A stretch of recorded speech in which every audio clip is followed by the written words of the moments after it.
Bom dia, pessoal da quinta fase, curso de graduação em medicina da UFSC, Florianópolis. Estamos aí com a última prova do semestre. Vou fazer aquela tradicional revisão. Ah, as notas dessa prova o professor Edelton já divulgou para vocês, né? E hoje eu devo, hoje ou amanhã, no mais tardar, conseguir fazer as notas finais, incluindo as médias de todas as provas e as avaliações práticas, né? Daqui a pouco devo estar divulgando isso aí para vocês. Mas, inicialmente, então, vamos comentar da prova.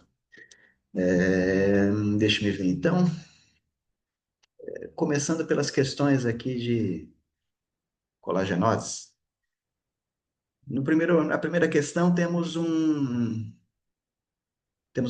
nas primeiras questões, temos uma sequência de casos clínicos breves para tentar chegar ao diagnóstico mais provável. A primeira é uma paciente feminina, 45 anos, fenômeno de Raynaud há 2 anos, espessamento progressivo da pele, esclerose sistêmica. Segunda, feminina, 52 anos. Olho seco, sensação de areia nos olhos, síndrome de Joubry. Todo mundo passou, né? É, feminina, 38 anos. Fraqueza muscular proximal de instalação subaguda e exantema cutâneo bem típico, né? Dermatomiosite. Então, tivemos aqui as três colagenoses fundamentais, né? Para além do lúpus eritematoso sistêmico, né? Com suas apresentações mais típicas possíveis, né? 4. Paciente feminina de 70 anos, com nova cefaleia hemicraniana direita há 1 mês. Dentre as possibilidades diagnósticas, que vai ser melhor abordado pela neurologia na sétima fase, né? A abordagem de uma cefaleia, para essa quinta fase, o diagnóstico a ser conhecido e lembrado aqui, claro, é a arterite de células gigantes, né? Uma cefaleia que inicia no paciente idoso. Caso 5, uma paciente feminina de 35 anos, da entrada na emergência com insuficiência respiratória e insuficiência renal agudas, a síndrome pulmão-rim, né? Dentre as várias possibilidades diagnósticas, né? A maioria vocês vão aprender na oitava fase, com a nefrologia, um pouquinho passou pela pneuma aqui nessa quinta fase, e com os reumatologistas vocês aprenderam a poliangeite microscópica, né? A vasculite de pequenos vasos capilares que pode levar a uma síndrome pulmão-rim. Esse é o diagnóstico, a possibilidade diagnóstica a se considerar nesse caso. 6, uma paciente feminina de 25 anos, da entrada na emergência aí com um acidente vascular encefálico. Então, um AVE numa moça jovem.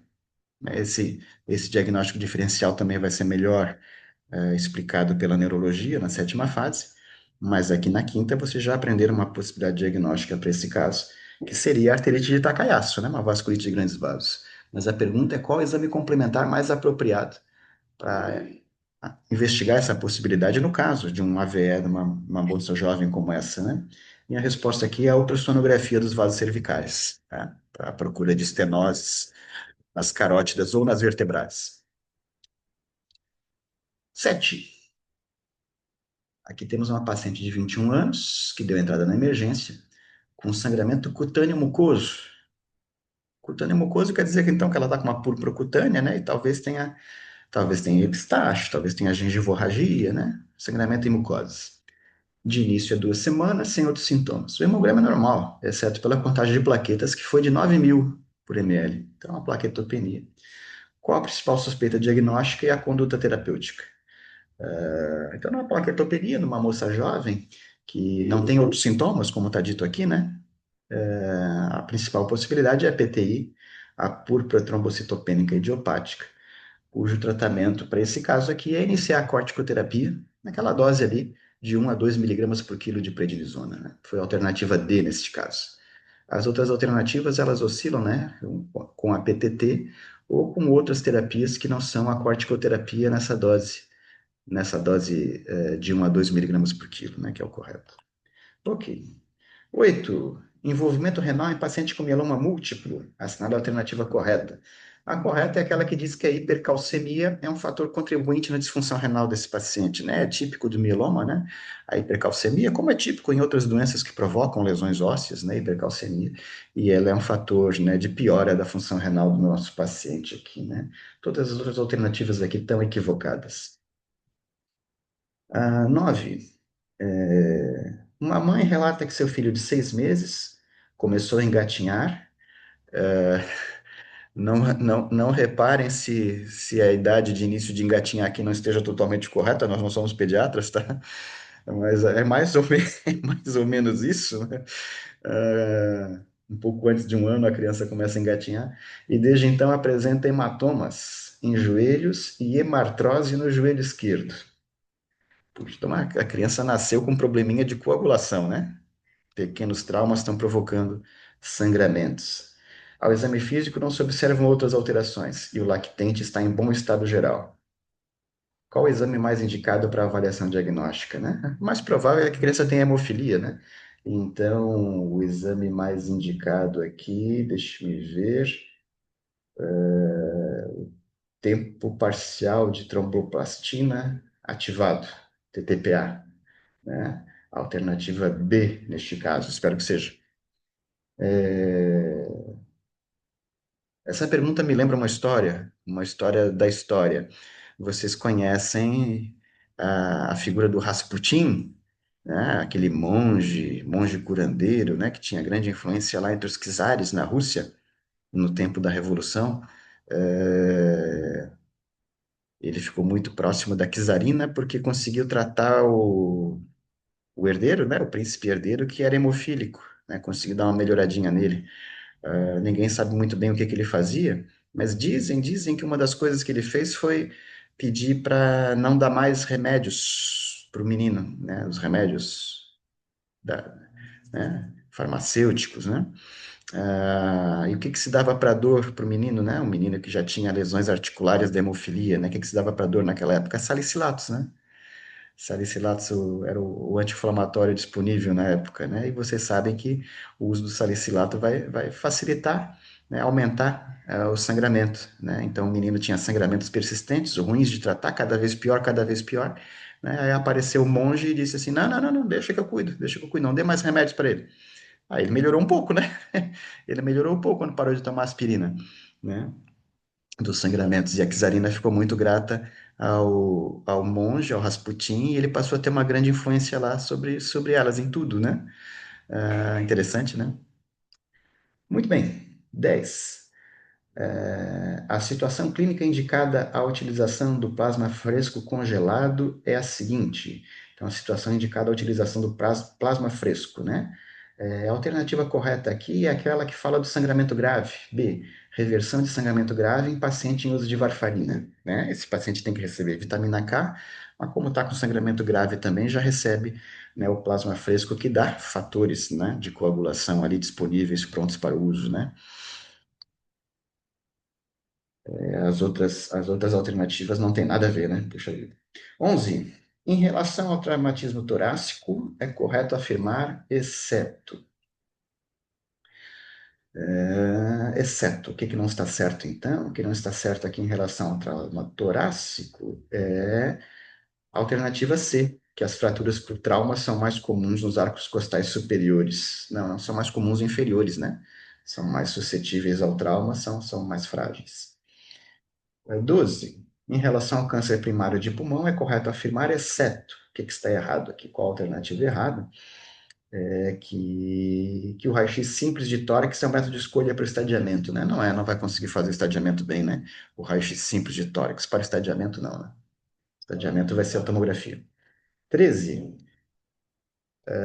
Temos um caso clínico aqui, um homem de 68 anos, grande tabagista, apresenta há 3 meses um emagrecimento de 8 quilos, né? Certamente é mais de 10% do peso de um adulto aí de tamanho normal, né? Tosse com escarro hemoptoico e dor torácica pleurítica. Coisa boa não deve ser. O raio-x de tórax revela uma massa irregular de 4 centímetros no lobo superior direito. Pronto, né? Já tem uma massa irregular lá no lobo superior, com linfonodomepatias hilares bilaterais. A TC confirma a lesão pulmonar e evidencia também lesões osteolíticas nas vértebras, né? Vocês já sabem, tem tudo para ser uma neoplasia já metastática do pulmão, né? Qual o próximo passo mais adequado no manejo deste paciente? Bom, embora algumas alternativas já falem ali em tratamento, né? Tratamento de câncer, né? Após uma confirmação histológica, né? Então a gente ainda precisa biopsiar esse caso, né? A alternativa correta é realizar a broncoscopia com biópsia para confirmação histológica, né? Afinal, o tipo histológico do tumor é um fator importante na escolha do seu tratamento, né?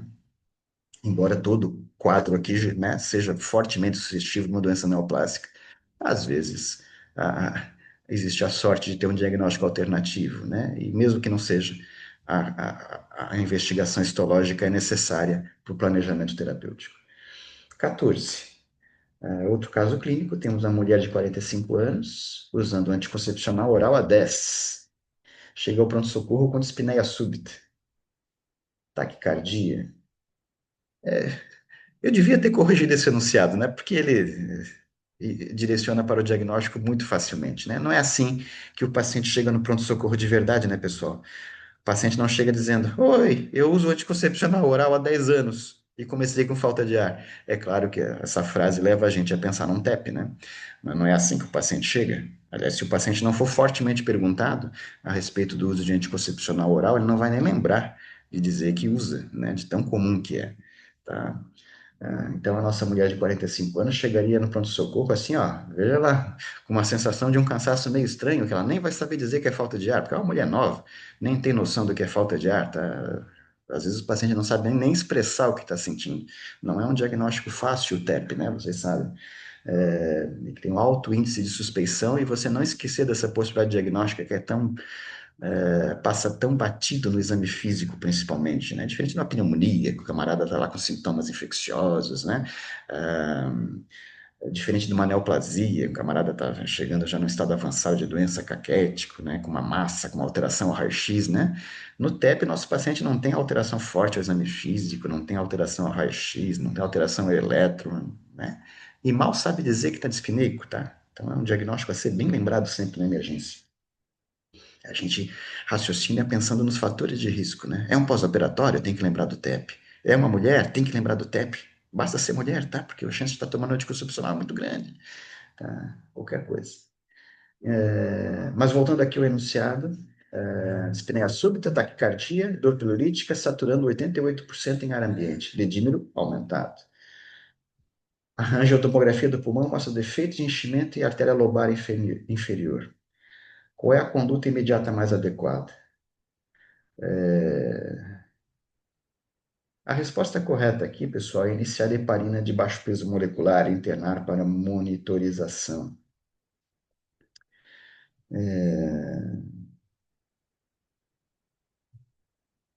Mas olha, se tiver discussões nessa questão aqui, eu estou aberto a trocar ideias, viu? Mas a alternativa correta aqui é iniciar heparina de baixo peso molecular e internar para monitorização. A ideia é que temos uma paciente claramente com TEP, né? E que não está hemodinamicamente instável, né? Não está. Ok. 15. Um homem de 60 anos com pós-operatório total de artroplastia total de quadril. Novamente, uma questão que eu devia ter corrigido o enunciado, né? Porque a elaboração do enunciado aqui já leva você a pensar no TEP, claro. Ele está no pós-op. E, bom, tomara que vocês pensem assim na prática, né? Você está lá olhando a enfermaria de ortopedia, você resolveu fazer ortopedia de especialidade, né? Numa enfermaria de ortopedia, o paciente começou a ficar meio cansadinho, você já sabe que ele deve ter um TEP, tá? Pós-operatório de artroplastia total do quadril, há 5 dias, apresenta taquipneia e hipotensão. Ah, este está hemodinamicamente instável. Ecocardiograma mostra dilatação do VD e hipocinesia de parede livre com preservação de contratilidade apical, que é o sinal de McConnell. Suspeita-se de TEP maciço. Espero que alguém tenha suspeitado de TEP maciço aqui. Qual a contraindicação relativa para o uso de trombolítico nesse cenário? Ah, uma boa pergunta, né? E aí, né? Usamos trombolítico nesse paciente que está num pós-operatório, né? Olha, talvez sim, mas eu vou pensar muito, né? Vou pensar muito, porque a gente corre o risco de complicar o paciente também, né? Com a nossa terapia, tá? Então, a contraindicação relativa aqui é a cirurgia recente, há menos de 7 dias, tá? 16. Em relação aos fármacos anticoagulantes e antiagregantes plaquetários, assinale a alternativa correta. A alternativa correta aqui, em respeito aos detalhes de funcionamento desses fármacos, deixa-me ver aqui, a heparina tem vantagens em relação maior meia-vida e efeito mais previsível, heparina não fracionada. Não, é o contrário, né? A inibição da CYP pelo omeprazol pode reduzir a conversão do clopidogrel para um metabólito ativo? É essa, tá? Pergunta clássica. A interação do omeprazol com o clopidogrel. As outras estão erradas. As outras estão erradas. Ok. 17. Com o objetivo de superar as limitações da farvarina, foram desenvolvidos e incorporados os anticoagulantes orais diretos. No Brasil, estão disponíveis alguns. Sobre esses fármacos, assinale a correta. A alternativa correta em relação aos anticoagulantes orais diretos deixa-me ver, é a primeira, né? Eles são menos influenciados por alimentos ou outros fármacos quando comparados com a varfarina, né? Vocês sabem que a varfarina interage muito, né, com alimentos e outros medicamentos, tem que estar sempre controlando ali o RNI, né? A principal vantagem prática dos outros é dispensar do controle, né? 18. Um homem de 60 anos, tabagista, tosse crônica e dor no ombro direito, sem melhora com os anti-inflamatórios. Eu não comentei ainda, mas é evidente ao longo da prova como as perguntas, né, elas integram, né, conceitos, conhecimentos que foram levados pelos professores de diferentes áreas, né, ao longo da quinta fase, né? A gente está se esforçando em tentar passar uma formação generalista para os nossos estudantes e várias perguntas aqui. Embora pelo estilo vocês saibam, né, aproximadamente qual foi o professor que elaborou, né, claro. Ah, aliás, na maioria delas, dá para perceber que se lidam com conceitos, né, das diferentes especialidades. E esse aqui é um exemplo, né, típico, né, em que nós temos uma dor no ombro, né, de um paciente tabagista de longa data, né, e essa dor no ombro não está evoluindo bem, ao contrário do que se deveria esperar de um reumatismo de causa mecânica, né? Então, esse é o paciente que um exame complementar precisa ser feito. Se for lá da primeira aulinha da reumato, ainda nesse semestre, né? Esse é um paciente que um exame complementar deveria ser feito. No mínimo, né? Um raio-x da região afetada. E o raio-x do ombro, o próprio raio-x de tórax, como está escrito aqui, mostraria algum tipo de lesão afetando ali estruturas ósseas, né, no ápice do tórax, ali à direita, né? Chamava-se isso de tumor de Pancoast, né, aquele que invade estruturas ósseas ali próximas. E a dor no ombro aqui está perguntando qual estrutura está mais provavelmente invadida pelo tumor. Bom, eu comentei de invasão de estruturas ósseas, não é bem o caso aqui, né? Ele está perguntando aqui de estruturas neurológicas, levando a dor no membro superior direito, né? Então, a dor poderia, com esse tipo de invasão, se espalhar muito mais do que no ombro, né? Seria uma dor aí neuropática, né? Também na primeira aula da reumato lá, invasão do plexo braquial, né? Passa aqui na axila, né, o plexo braquial, e leva a inervação para o membro superior. Então, invasão de um tumor por câncer pulmonar, em estrutura neurológica, pode levar a dor no membro superior, ok, né? Invadindo a estrutura óssea aqui, né, a dor no próprio ombro mesmo. Muito bem, 19. Outro caso de um câncer pulmonar, um paciente recém-diagnosticado com adenocarcinoma, estadiamento 3, que significa que tem linfonodos comprometidos. Fez lá a lobectomia do lobo superior esquerdo. Qual das alternativas abaixo descreve uma estratégia tipicamente usada nesse caso? Bom, esse paciente vai para quimioterapia, né? Quimioterapia combinada. É a alternativa. Essa é aquela questão em que as letras ficaram, né, erradas, né? Ficou A, B, D, E, tá? Mas é a terceira alternativa no gabarito é a letra C, tá? Essa aqui é a questão correta, a alternativa correta aqui. Não é um caso de acompanhamento, claro que não é um caso só de acompanhamento, né? E também não é um caso com terapia isolada, não, né? É quimioterapia combinada mesmo. Ok. 20. Um trabalhador de mineração do carvão, 15 anos de exposição ocupacional, dispneia progressiva aos esforços e tosse seca. TC, com opacidades nodulares difusas e enfisema centrolobular. Centrolobular. É... O paciente ainda relata que colegas de trabalho têm sintomas similares. Muito bem. Qual é o diagnóstico provável, né? Isso aqui é a doença ocupacional do carvão, claro que é antracose, né? É a última alternativa ali, a D. Muito bem. 21. No infarto agudo do miocárdio, no IAM com supra do ST, qual é a conduta prioritária? É a alternativa C. Administrar o AS, o antiagregante plaquetário, e encaminhar para angioplastia primária.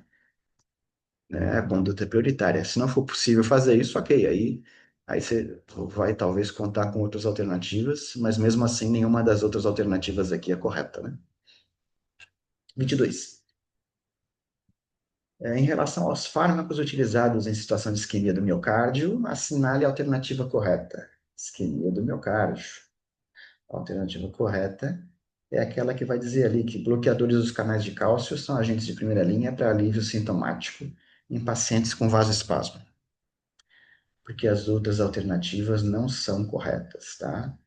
Tem uma ali que fala de trimetazidina, tratamento preferencial com fração de ejeção reduzida, não, né? Nitratos causam redução da pressão mesmo em baixas doses, também não. Nitratos são superiores aos demais fármacos, não. É a primeira mesmo. 23. Qual o biomarcador mais específico para necrose miocárdica? É a troponina, alternativa D. 24 em relação ao IAM, o achado histopatológico predominante após 48 horas do evento é a necrose. Né? O infarto é quando gera necrose. As outras alternativas não estão corretas. 25, qual é a lesão cardíaca característica da febre reumática aguda?